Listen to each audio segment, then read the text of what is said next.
Hello guys, তোমাদের বলেছিলাম এই পিসিবি রিপেয়ার করে দেখাবো। বেশি সমস্যা হয়েছিল। এটা একটা জিনিস মাথায় রাখবে, এটা আলট্রা স্লিম। এটা কিন্তু ভোল্টেজ দুই রকমের হয়। এখানে এই যে দেখতে পাবে, এখানে একটা ট্রানজিস্টার দেওয়া থাকে। আমাদের বলতে দেখাতেছে এখানে দেখাতে দ্বারা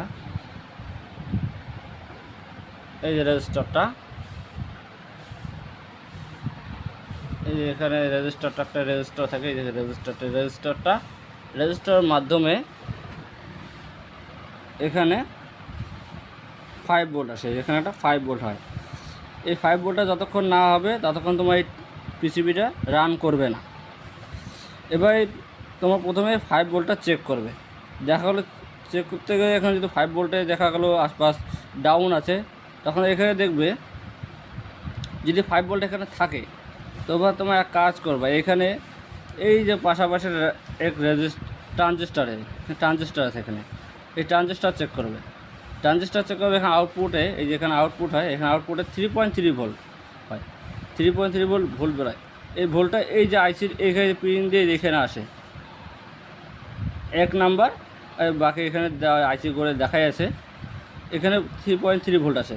যদি এখানে 3 ভোল্ট না আসে বা ডাউন হয়, খুব ভোল্টেজ কম থাকে, যে 1.2 বা খুব লো, তারপর এখানেও আইসিতে এই যে তোমার এই যে আইসিটা আছে এখানে মাস্টার আইসিটা কিন্তু ভোল্টেজ আসে এখানে 3.3। এই ভোল্টেজটা তোমরা দেখে নেবে। প্রথমে যদি ভোল্টেজ ডাউন থাকে, তাহলে এক কাজ করবে, এখানে মেন আইসিটার ভোল্টেজটা রিওপেন করে নেবে। এখানে পিনটা ওপেন করে নেবে। ওপেন করার পরে চেক করবে এখানে ভোল্টেজটা আসে কি না। যদি দেখা গেলো ওপেন করার পরে ভোল্টেজ আসতেছে না, তখন লাইনটা চেক করবে, লাইনটা কোথায় কী ভোল্টেজ গেছে। এখানে যেমন এখানে একটা ডায়োড দেওয়া আছে, এখানে জেনার ডায়োড 4 ভোল্টের জেনার ডায়োড আছে। এখানে ডায়োডটা অনেক সময় শর্ট হয়ে থাকে, তোমার ডায়োডটা চেক করে নেবে। প্লাস এখানে যে আইসিটা আছে, এই আইসিটা পিন ওপেন করে নেবে।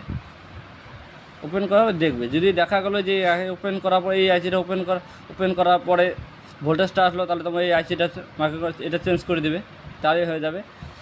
তারপরে এটা যদি দেখো এখানে ভোল্টেজ এটা যদি ঠিকই থাকে, তাহলে এখানে চেক করবা। এখানে দেখা গেলো এখানে যদি ভোল্টেজ ওপেন করার পরে যদি ভোল্টেজ ঠিক হয়ে গেলো, তাহলে তোমার মাইক্রো কন্ট্রোলারটা খারাপ হবে। এই মেন আইসিটা খারাপ। আমি যে মেন আইসিটা চেঞ্জ করেছি, দেখা যাবে এই যে পুরান আইসিটা দেখো, নাম্বারটা ভালো করে দেখো, হয়তো দেখা যাচ্ছে না ঠিক মতো। এই যে আইসিটা দেখো, এই আইসিটা আমি চেঞ্জ করেছি। তবে এই যে নতুন আইসি আমি এখানে লাগিয়েছি, যেখানে